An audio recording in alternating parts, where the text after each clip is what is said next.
ये मुकाबला श्रीमती सुनीता चंचला मऊ साहबलाल सरोज आजमगढ़ के बीच हो रहा है। तो देखा ये सुनीता चंचल तोहरे चाल ढाल पर न चले पर हमारे से गीत याद आ गई सुग्रीव भैया का।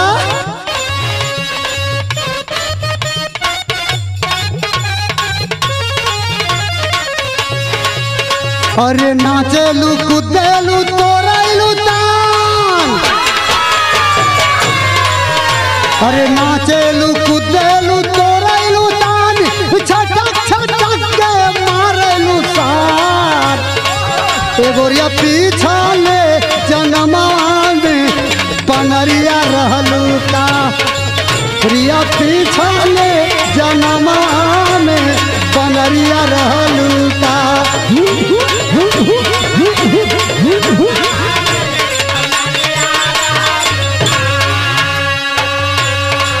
हारब तू हारो घघरिया तू बनरिया रहलू का।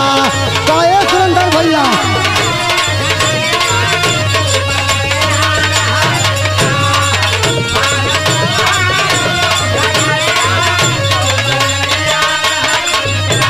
तपोरलू भाई बाप पगरिया तू बनरिया रहलू का।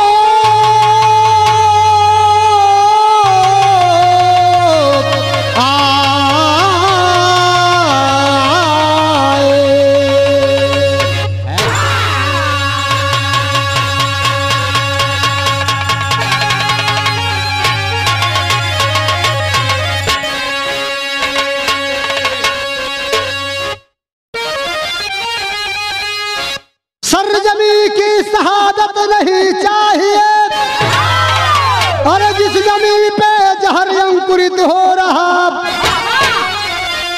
मानविकता कहाँ खो गई है जहां में। जातिवादी जलालत बिताने लगे, भरवित भावना भभूस समझा गया। कठिन कार्य को करके बाबा सवारे, और लाखों सितम सा के बाबा जो साहब कलम से जो संविधान को संवारे।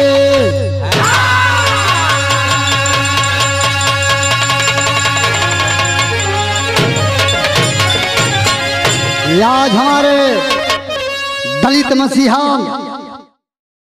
विश्व रत्न डॉक्टर भीमराव अंबेडकर जी के चरणों में श्रद्धा का सुमन अर्पित करते हैं। मान्यवर कांसी राम साहब के चरणों में श्रद्धा का सुमन अर्पित करते हैं। वीरांगना उदा देवी, महाराजा बिजली पासी, शासन पासी, सभी लोगों को महापुरुषों के चरणों में श्रद्धा का सुमन अर्पित करते हुए आज ये सुनीता चंचल और साहबलाल सरोज के बीच मिशन बिरहा मुकाबला आप लोगों के बीच में जा रहा है। मेरे साथियों, प्यार तो सब सबसे करेला, लेकिन निभावेला बहुत कम लोग। लेकिन यहाँ एक लाइन कव्वाली को टुकड़ा लगल जानी आलम भाई।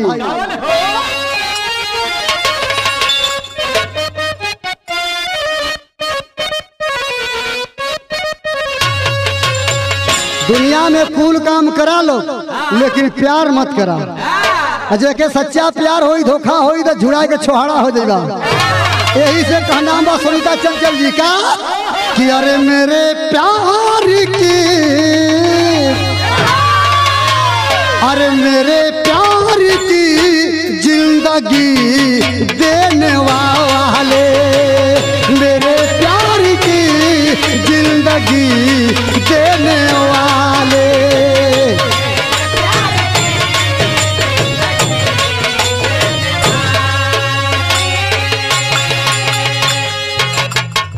कभी गम न देना यारे, कभी गम न देना यारे,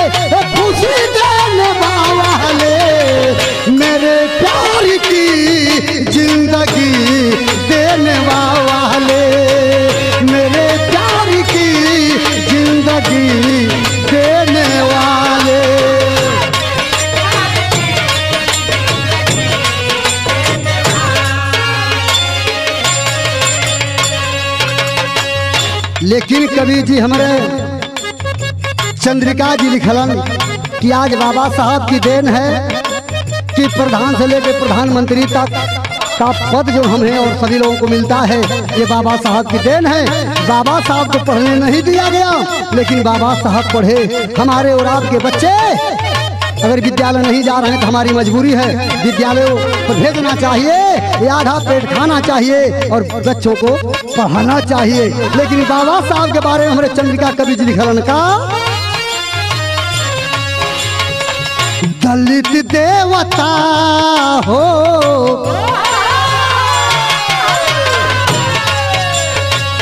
दलित देवता हो, दलित के दुलारे, दलित देवता हो, दलित के दुलारे।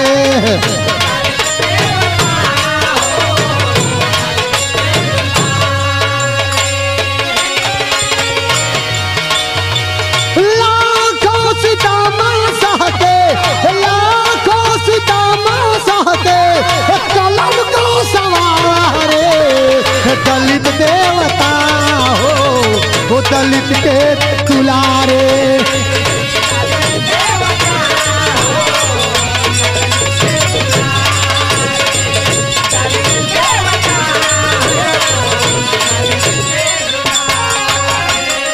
कहानी का शुरुआत हो गई। सौरभ बाबू कैसे?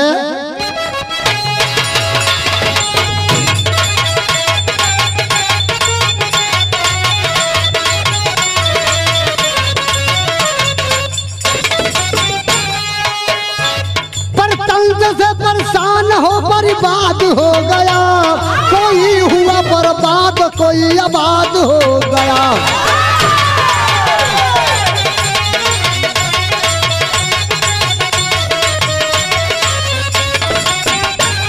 लेकिन सुभाष भगत चंद्रशेखर ने छेड़ा तरंग को, कितने महापुरुषों ने छेड़ा है सोरिस को।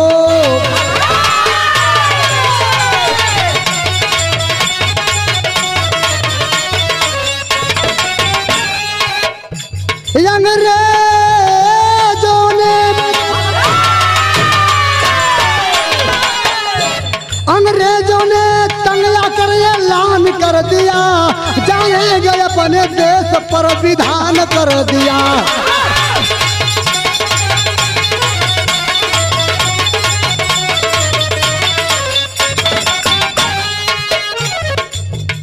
गांधी गांधी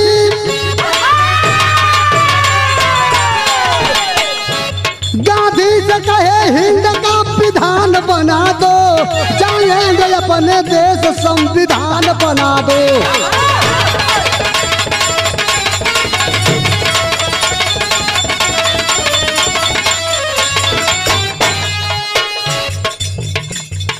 छोड़ देंगे देश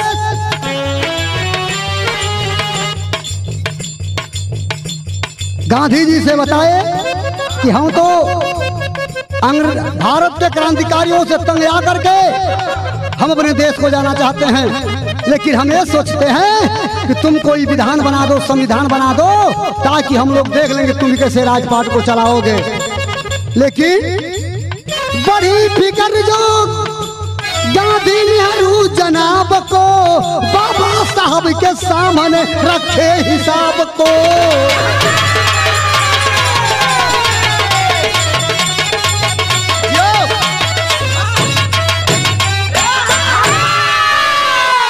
कहानी के समझ लीजिए, अंग्रेजों ने क्रांतिकारियों से तंग आकर के गांधी नेहरू वल्लभ भाई पटेल नंदा गुलजारी पांचों नेताओं को बुलाते हैं।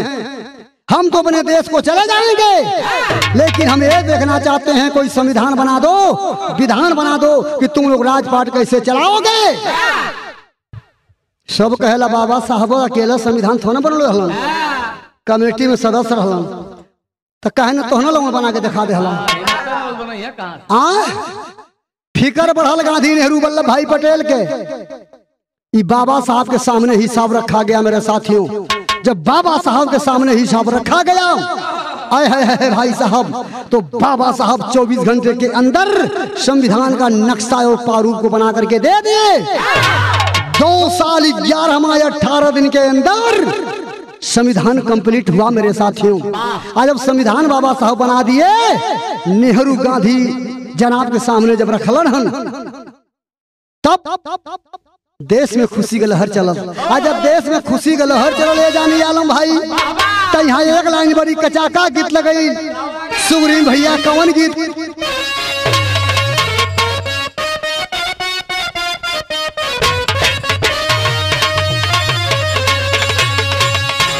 अरे सावन का महीना मुझ फारेस हो खेदा। सुनीता चंचल जी, सावन चलतो है, जब नाग नागिन लोग प्यार करते हो तो हम के प्यार करे के चाहिए। अरे सावन का महीना मुझ फारेस हो खेदा, अरे फारेस हो खेदा, तनी लग गया हम का मेल हो खेदा।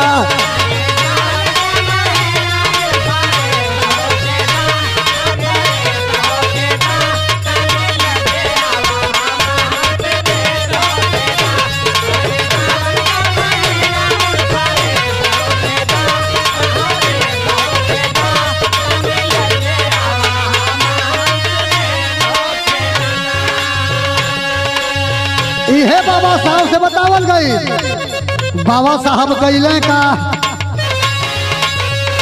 बाबा साहब संविधान बनाई दिहाले, यार बनाई दिहाले, सबके गुलामी के बंधन से छोड़ाई दिहाले।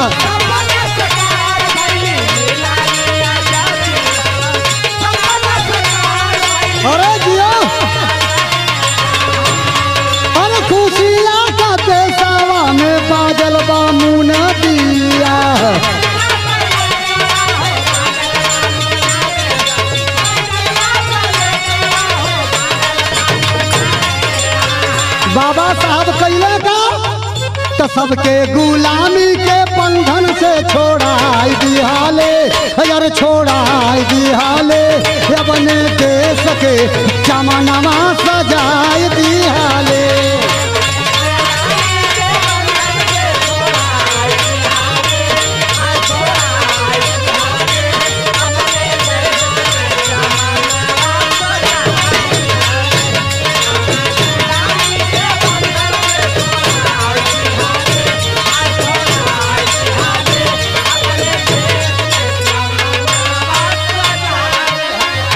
पूरे भारत के कोने कोने में हल्ला हो गया कि संविधान बाबा साहब डॉक्टर भीमराव अम्बेडकर जी बना दिए। क्रांतिकारी से लेकर के मजदूर तक लोग खुशियां मनाने लगे। लेकिन जब ये संविधान को बाबा साहब, नेहरू, वल्लभ भाई पटेल, गांधी, वल्लभ भाई पटेल, पांचों नेताओं के पास जब लेकर के जाते हैं, जब लेटर संविधान के दहलन, आज गांधी नेहरू लोग संविधान के देखने के बाद फूले ना समात बा, आज दायर अंग्रेज को दिखाने के लिए लोग चलते हैं। कहाँ चलन? यहाँ एक लाइन गीत का नमूना बात बेचन भैया अपनी जवानी में गीत के गाँव कैसे?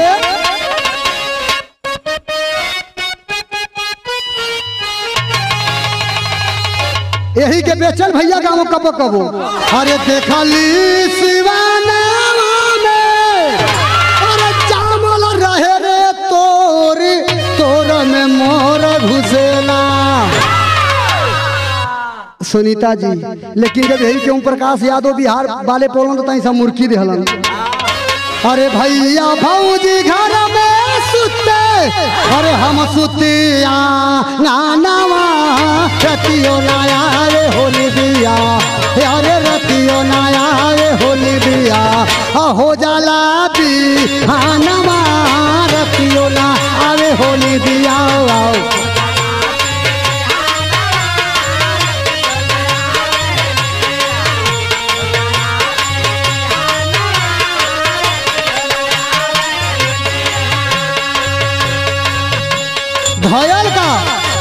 देखे संविधान गोरे सोचे अपने मानवा डायर का मीटिंग बुलाया।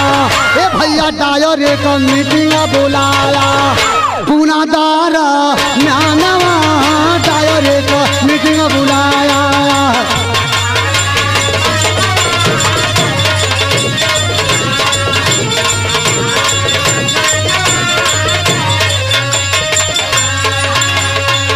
जब संविधान बनाते हैं, देख लिए बाबा साहब का संविधान बनाया हुआ गांधी और नेहरू से बतावा था वो लोग कि इनको हम दर्शन करना चाहते हैं डॉक्टर भीमराव अम्बेडकर जी का, कि जो 2 साल 11 माह 18 दिन के अंदर संविधान को बनाए हैं, इनका लंदन में लाना हम सम्मानित करेंगे, सम्मान करना चाहते हैं। लेकिन नेहरू गांधी कैला था, नेहरू गांधी कैले वादा।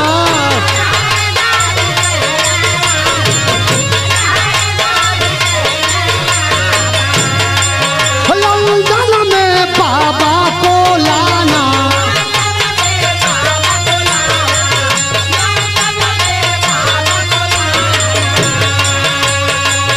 गांधी जी के माथा ठन डाली। अरे काये राजेश भैया रे बड़ी बिरहा गाँव के भाई दादा। गांधी जी के माथा ठन डाली, सोचे अपने मानवा डायर का मीटिंग बुलाया। ए भैया डायर का मीटिंग बुलाया। पुनादारा मानवा डायर का मीटिंग बुलाया।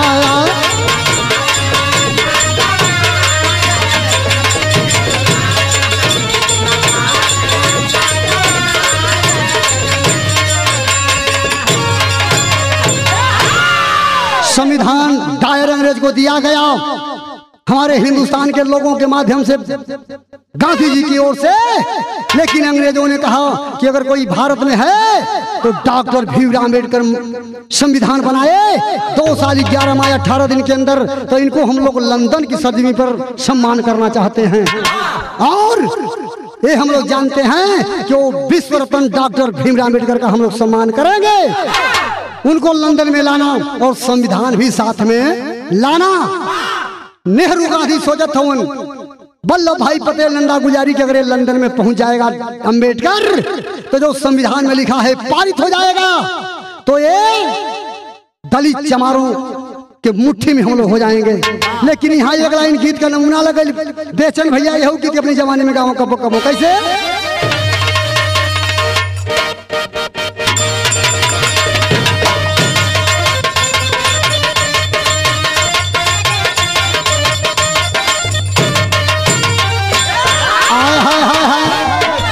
बेचन जी का काशीनाथ यादव का बिरहा होख, तो बेचन भैया गाँव की गोरी तोरी मुस्की।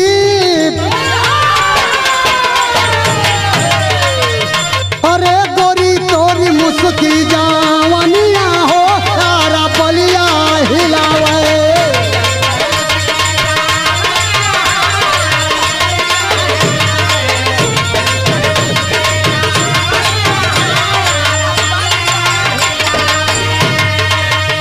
लेकिन अंग्रेजों के बात सुनने के बाद पांचों नेताओं का दिमाग काम नहीं कर रहा है।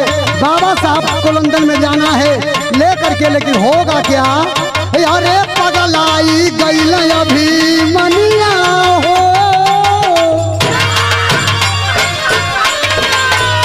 अरे पगलाई गई अभी मनिया हो, भारी भैली गलनिया।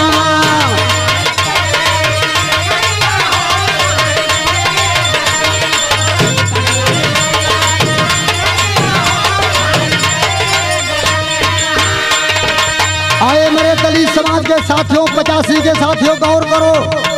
आज आप हम नहीं सताए जा रहे हैं, बाबा साहब के लोगों ने सताने का काम किया था। जो हमारे देश की तकदीर थे संविधान को बनाए, लेकिन बाबा साहब के मनुवादी सामंतवादी व्यवस्था के लोगों ने भी उनको भी नहीं बख्शा। इसीलिए मेरा कहना है क्या, यार गद्दारी गांधी के दिल में समाई।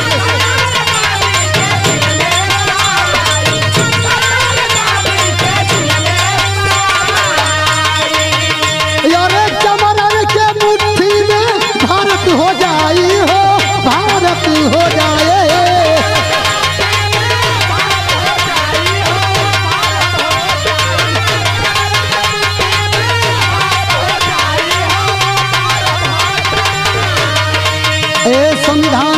जेल में चल गया।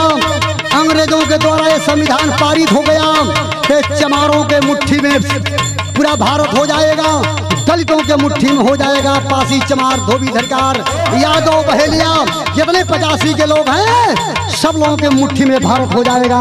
हम लोगों की जो है राजनीतिक मटिया मेट हो जाएगी। यार गद्दारी गांधी के दिल में समाइल,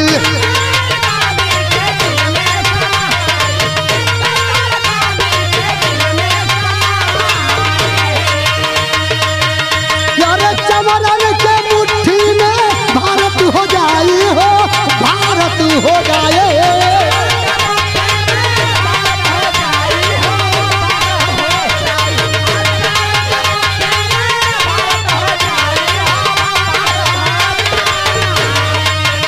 यारे हम हन का डूबी बोला पनिया हो, यारे हम हन का डूबी बोला पनिया हो, भारी भैली गलनिया।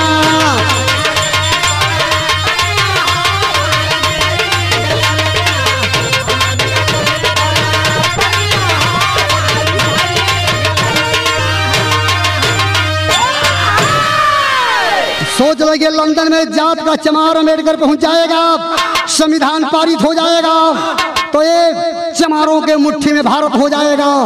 आज हम लोग 2 दूना 5 की पढ़ाया करते हैं, ये हमारी राजनीति सफल नहीं हो पाएगी।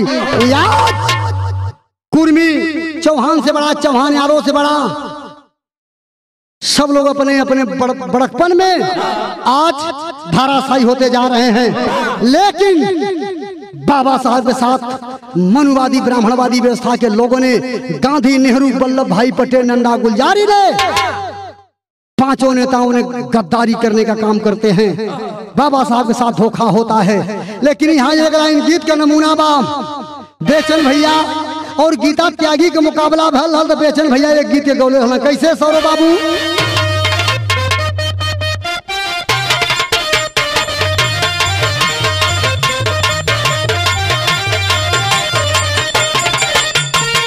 देखा ये सुनीता चंचल बेचन भैया गीता त्यागी के साथ गौले रहलन। अरे खाई गईलू, अरे खाई गईलू लंगड़ा याम दाम कही या ले देबो।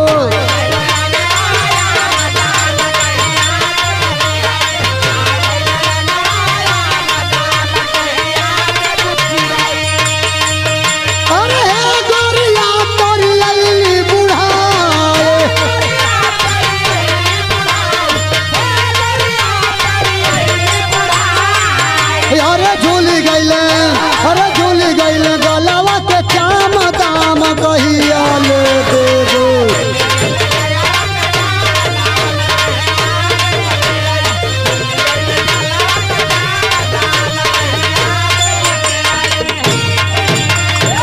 तो बेचन भैया का जवाब लाट घाट मेला में गीता त्यागी दिहलिन। अरे सरल रहल, अरे सरल रहल या मामा तुहारा दाम का कट्टू लेबू।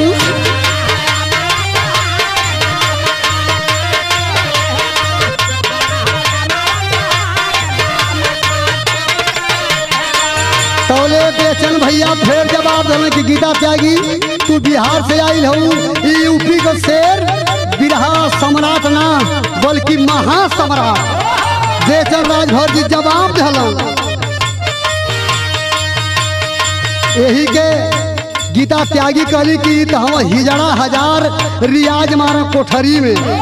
तब बेचन भैया जवाब दिलन कि हम हैं हिजड़ा हजार हो रियाज मारी कोठरी में। सुनीता चंचल जी हम हई हिजड़ा हजार हो रियाज मारी कोठरी में।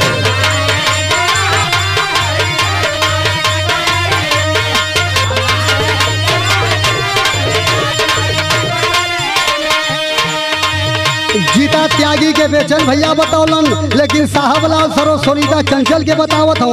अरे चाप दे पान, अरे चाप दे पान फेंक दे प्याज हो रियाज मारी कोठरी में।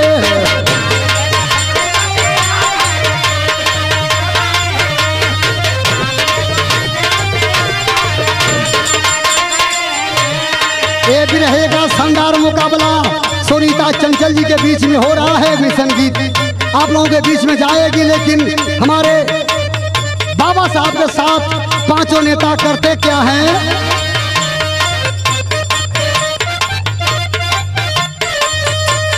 अरे नेहरू गांधी, अरे नेहरू गांधी बने बदकार मार धोखा लेके कैला।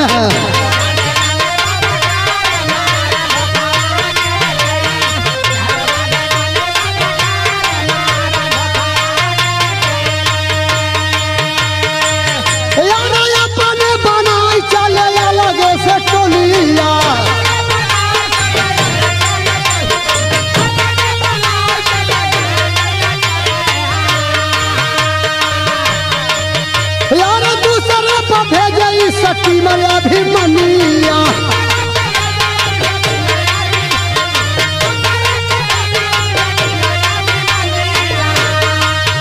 अरे ड्राइवर से बोले बदकार मार धोखा लेके कैले।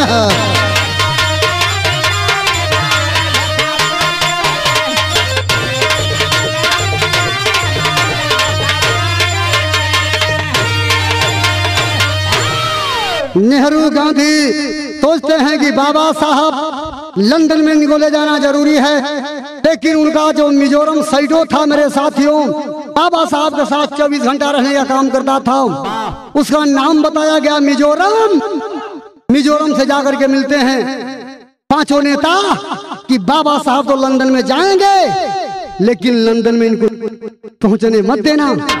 1 लाख रुपए पर सौदा तय होता है और साथ में माउजर दिया जाता है मिजोरम को कि जैसे बीच दरिया में पहुंचेगा स्टीमर तो बाबा साहब को गोली मार देना।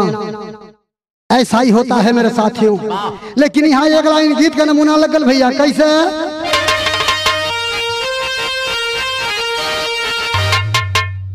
अरे योजना बनावे लानी, अरे सईदों के दे के रुपया, योजना बनावे लाने सईदों के दे के रुपया।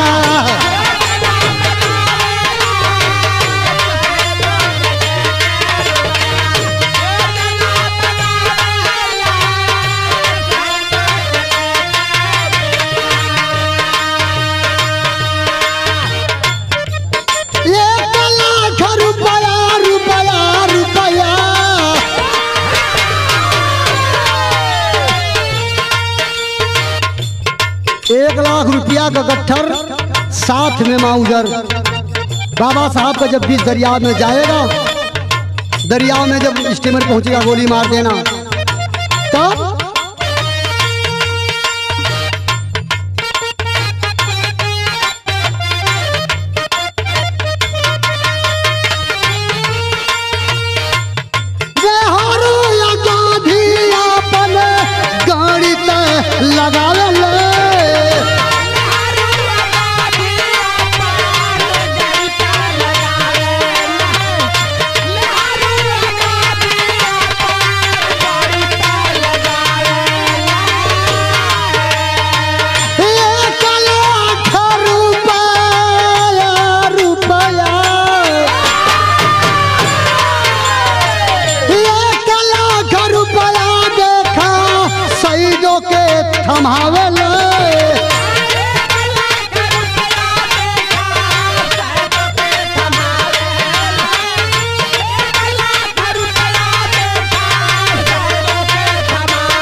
साथ में माउजर देते हैं। हम लोग तो हवाई जहाज से जा रहे हैं मिजोरम, 1 लाख रुपया ले लो। जब बाबा साहब बीच रास्ते में मार दिए जाएंगे, ये संविधान लंदन में नहीं पहुंचेगा। तो उधर से आने के बाद तुमको और पैसा दिया जाएगा। लेकिन मिजोरम लालच में आ गया, 1 लाख रुपया ले लिया बाबा साहब को मारने के लिए। मेरे साथियों है भाई साहब, जब ले लिया बाबा साहब दरिया के द्वारा स्टीमर द्वारा चलते हैं, लेकिन यहाँ विदेशिया के अंदर भाव लगल मास्टर साहब। कैसे?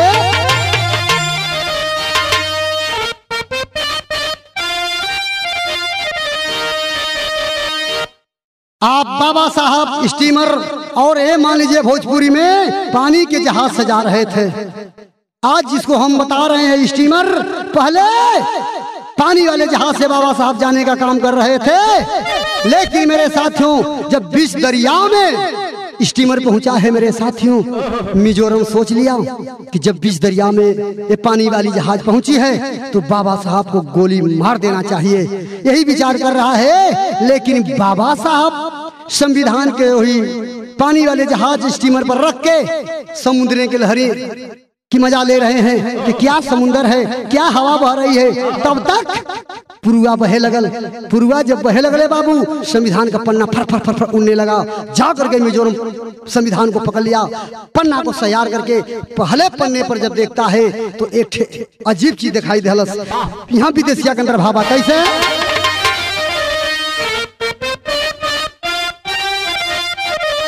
अरे पहुंचाई सट्टी मारी हमारी, अरे जब पीछे धारावा में, अरे देखा ले किताबिया उठाई के जावनावा।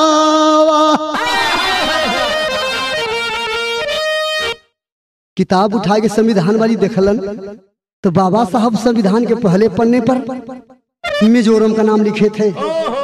मिजोरम सोच लिया कि आज मैं बाबा साहब को मारने जा रहा हूँ, लेकिन बाबा साहब इनके साथ रहने के नाते मैं कौन क्रांतिकारी हूँ, मैं कौन महापुरुष नेता हूँ, लेकिन बाबा साहब साथ रहने के नाते संविधान के पहले पन्ने पर मिजोरम का नाम लिखे हैं। मेरे जैसा गद्दार इस धरती पर कहाँ होगा।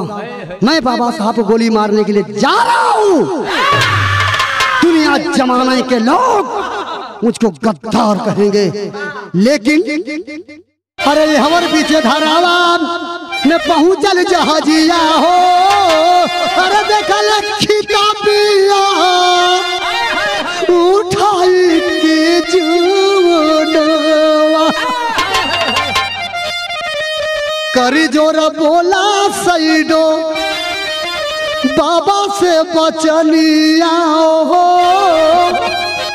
अरे मफकई दिहासा भैली दुनिया।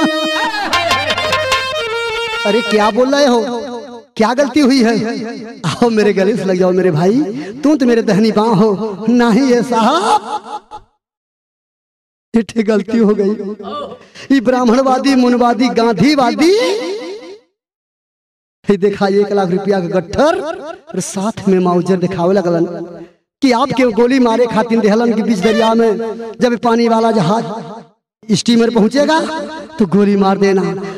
यह बताओ थोन, अरे कैसे कमारब साहब तुहरा के गोलिया हो, अरे तना कहता बरस ए भैया सईडुक नजरिया। गांधी वाली नीति आई देशवा उजारी हो गई, देशवा उजारी हो गई। तुम्हारा ये बनल गद्दार जे।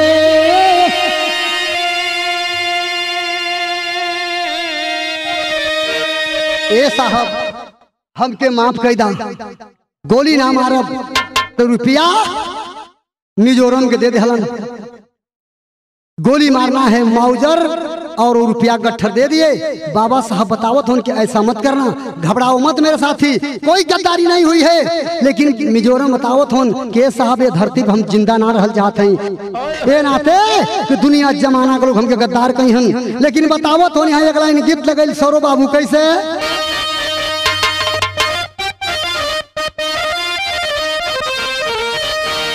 अरे पाता रही राम बिना, अरे पाता रही राम जी के, अरे पातर बा का मरिया हो रामा।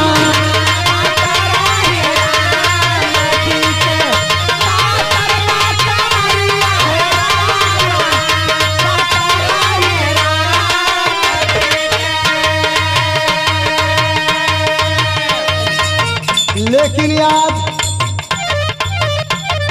मिजोरम बाबा साहब से बतावत हूँ, बात सुन के बरसे लागली, बात सुन के बरसे लागल साहब का नजरिया भैया।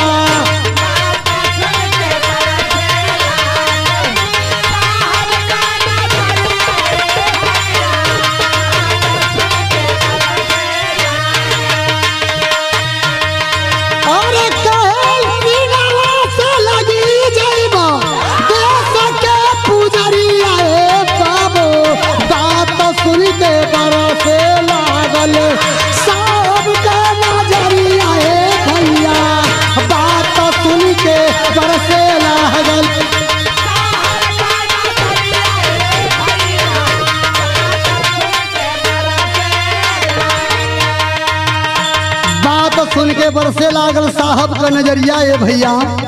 कहलन बाबा साहब की आओ गले से लग जाओ मिजोरम, कोई गलती नहीं है। लेकिन मिजोरम कैला का धाइले धाधाई, धाइले धाधाई सही जो बाबा के चरानिया।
बाबा साहब बताते हैं कि आओ मिजोरम गले लग जाओ, लेकिन मिजोरम मेरे साथियों कह रहा है, देश के लोग मुझे गद्दार कहेंगे।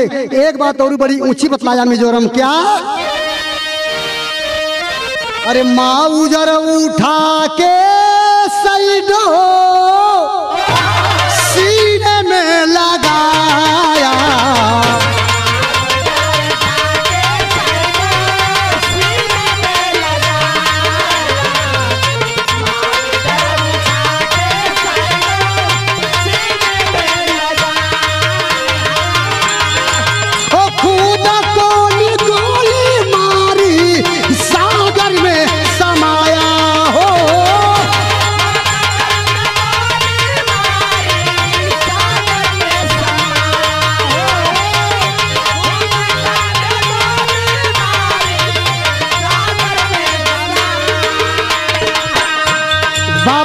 समझा रहे हैं मिजोरम को आओ गले लग जाओ। लेकिन मिजोरम माउजर उठा करके अपने सीने में सटा लिया। कहा कि बाबा साहब आज करोड़ों करोड़ों जनता दलित गरीबों के तकदीर नसीब आपके हाथ में है, इस संविधान के हाथ में है। मैं आपको गोली मारने जा रहा हूँ, कैसे मैं धरती पर जिंदा रहूंगा? नहीं रहूंगा। लेकिन भयाल का माउजर उठा के सईदो सीने में सटाया,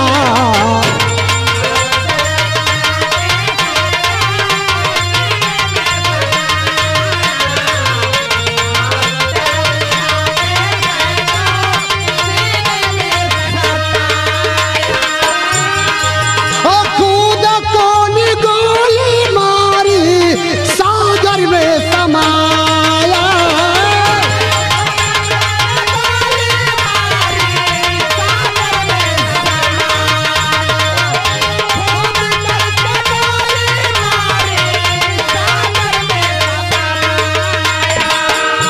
देखते देखते एक घटना घटती है क्या?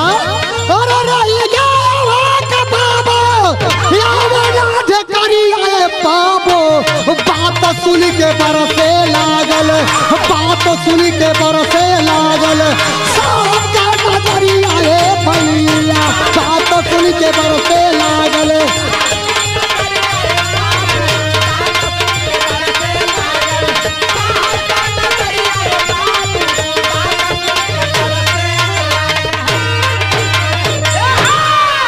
खुद को गोली मार करके उस सागर में समा जाता है जहां वो समाया मिजोरम के नाम पर। आज मिजोरम प्रांत पड़ा मेरे साथियों, वो मिजोरम जात का पासी था। आए मेरे पासी समाज के साथियों, ये आप लोग बाबा साहब को नहीं मानते हो ना, तो मानना चाहिए। ये बाबा साहब की देन है कि आज हम और सभी लोग सुरक्षित हैं, इसलिए कि मिजोरम भी जात का पासी था और बाबा साहब के साथ था। लेकिन मिजोरम के नाम पर मिजोरम पड़ा मेरे साथियों। लेकिन यहाँ टेरी के अंदर भाव लगल सौरव बाबू।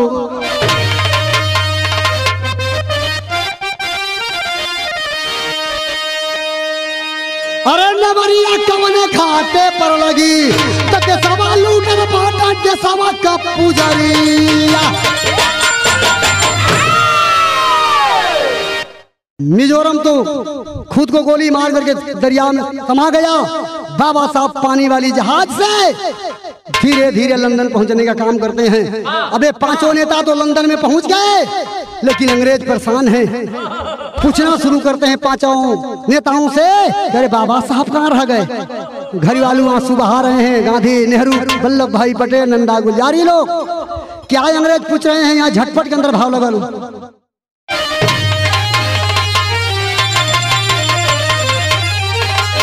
अरे लंदन पहुंचे गांधी, अरे नेहरू हरसाई मतिया मारल बा। गोरे पूछे बाबा के पगलाई मतिया मारल बा।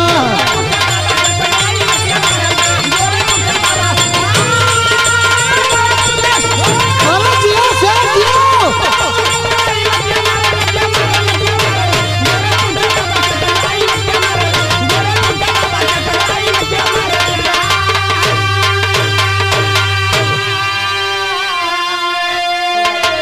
और साथे में रहला राजेंद्र और वल्लभ भाई पटेल हो, गुलजारी और नंदा साथे बनला पंचमेल हो। और लगे बताने यागे वाली बतिया मतिया मारल बा। या बाबा गइल दुनिया के और बिसराई मतिया मारल बा। घर वालों आंसू बहा रहे हैं कि बड़े दुख के साथ कहना पड़ रहा है कि बाबा साहब पानी वाली जहाज से आ रहे थे, स्टीमर के द्वारा, दरिया के द्वारा आ रहे थे, बाबा साहब की हत्या हो जाती है। यहाँ तक बाबा साहब नहीं पहुंच पाए। पांचों नेता लंदन में पार्लियामेंट में ही बात बतला रहे हैं मेरे साथियों। लेकिन धीरे धीरे धीरे कुछ देर के बाद बाबा साहब लंदन की सरजमी पे पहुंचने का काम करते हैं। आज जब पहुंचना है तो यहाँ यार के अंदर भाव लगल हमारे सौरव भाई का। और बाबा साहब पहुंचे और लंदन की शहरिया भैया।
बाबा साहब तब तक लंदन की सदमी पर पहुंचे। पांचों नेता देख करके अवाक रह गए, ढेकार ना आवत बा। अंग्रेजी अब जन क्या गांधी क्या नेहरू, ये तो बाबा साहब मार दिए गए थे, आए कहां से? धोखा कर रहे हो तुम लोग बाबा साहब के साथ। देश गुलाम रहेगा, संविधान बना करके लाओ तब देश आजाद होगा। ई बतिया बाबा साहब के बर्दाश्त ना भाई रे राजेश भैया। तैयार है नंबर 2 लगल सौरव बाबू। कैसे?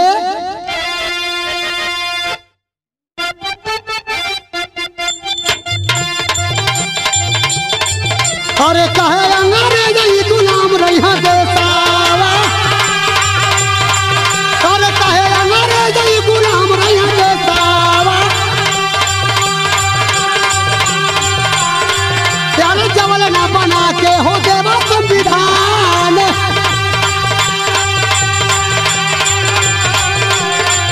अरे पढ़ल बा फिकरिया भैया गांधी बादिया ना के, यार पढ़ल बा फिकरिया भैया गांधी बादिया ना के।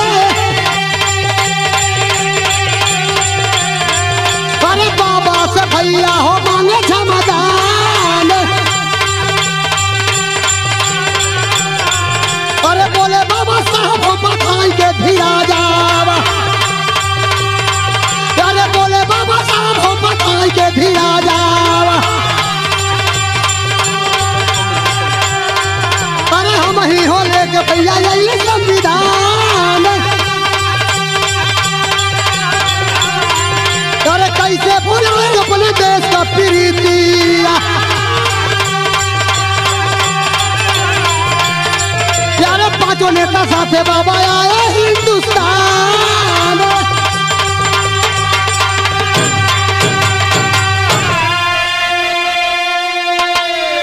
अंग्रेज बताए कि देश गुलाम रहेगा, बाबा साहब बताए कि देश गुलाम नहीं रहेगा। जिस धरती पर पैदा हुए हैं भारत के, वो भारत देश गुलाम नहीं रह सकता। संविधान मैं लाया हूं, दिखाते हैं पार्लियामेंट में। पांचों नेताओं को शर्म से मुड़ी नीचे हो जाती है।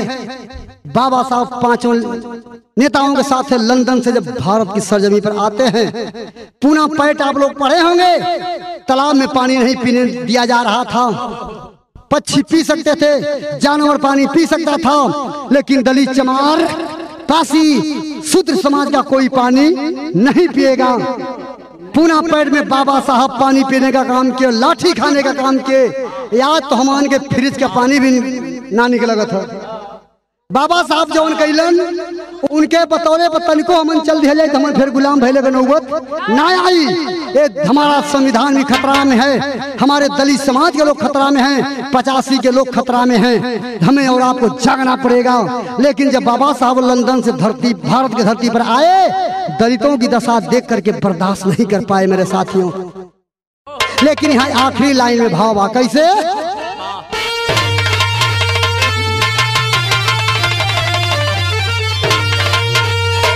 मिली आजादी और तिरंगा लहराए सेरावा, तक कायम कैला निशानिया दलित कहिरावा हो।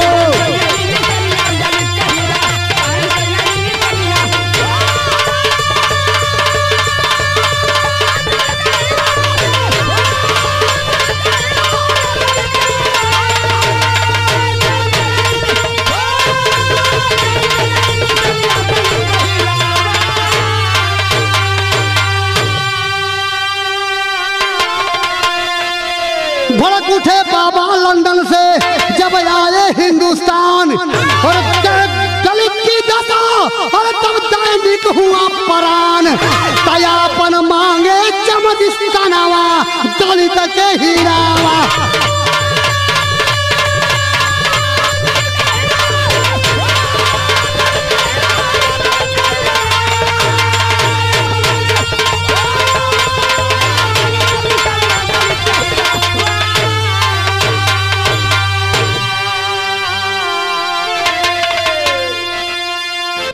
दो साल 11 माह 18 दिन के अंदर संविधान को बनाए बाबा साहब।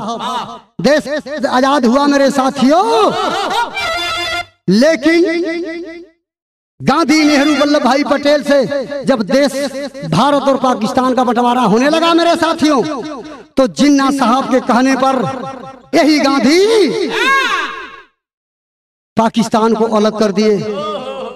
जब ये बात बाबा साहब को कान तक आवाज जाती है तो बाबा साहब बताए कि 85 के लोगों दलितों के लिए जब पाकिस्तान जिन्ना साहब के कहने पर बांट दिए तो मेरे कहने पर मेरा चमरिस्तान भी अलग होना चाहिए। लेकिन बाबा साहब कहते रह गए, लेकिन गांधी, नेहरू, वल्लभ भाई पटेल पांचों नेता बाबा साहब की एक बात भी नहीं सुने। अगर पंडित जवाहरलाल नेहरू भी भारत के प्रधानमंत्री हो सकते हैं, पाकिस्तान के प्रधानमंत्री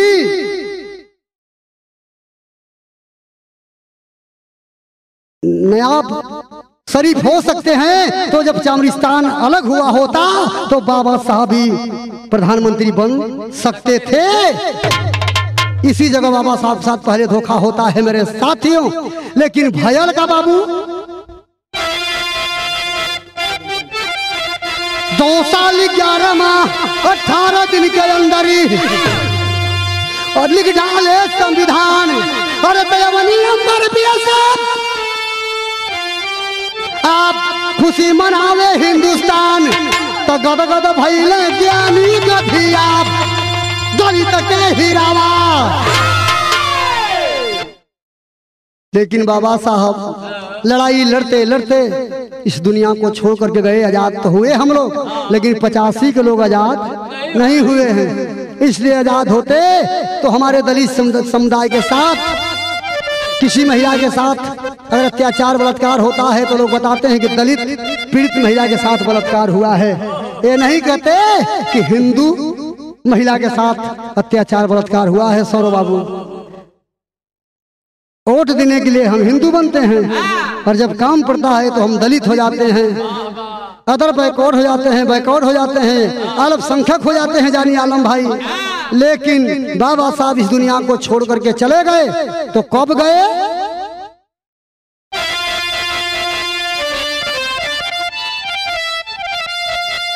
6 दिसंबर 1956 को आया दिन दुखदाई।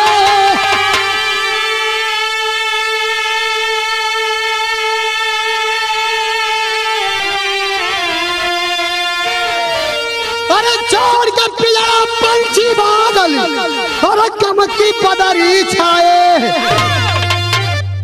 साहब गईले छोड़ी चमनवा दलित के हीरा।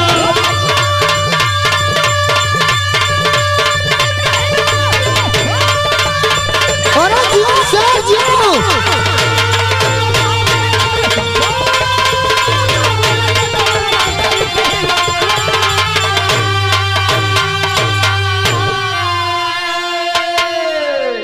दिसंबर 1956 को दिन हुआ दुखदाई मेरे साथ हुए। बाबा साहब दुनिया को छोड़ करके चले गए। आज जब ये मनवाद, सामंतवाद, ब्राह्मणवाद बाबा साहब का नहीं हुआ तो गायक साहबलाल सरोज, सौरव बाबू और हमारे राजेश पासवान, सुग्रीव भारती और हमारे जानी आलम भाई अल्पसंख्यक के बहुत बढ़िया चाहते हैं, और हमारे सुंदर राजभर जी जो राजभर समाज की लड़ाई लड़ा करते हैं। और मैं बिरहा गा रहा हूँ राजेंद्र पासवान गोरखपुर की धरती से, और साथ में हमारे श्रीमती माननी सुशीला पासवान जी की देखरेख में बिरहा गा रहा हूँ मैं। लेकिन मेरे साथियों, बिरहा हमारी समाप्त होती है तो हुआ क्या? तो गुरु बिहारी यादव लगन कभी जीव सिधारी, राम फेर कभी बाल जीत की बिलक उठी। अरे नेवरिया कवने खाद पर लगी तो पिंडरा साहब तोरे, और दुश्मन का पजरिया नेवरिया कवने घाटे पर लगे।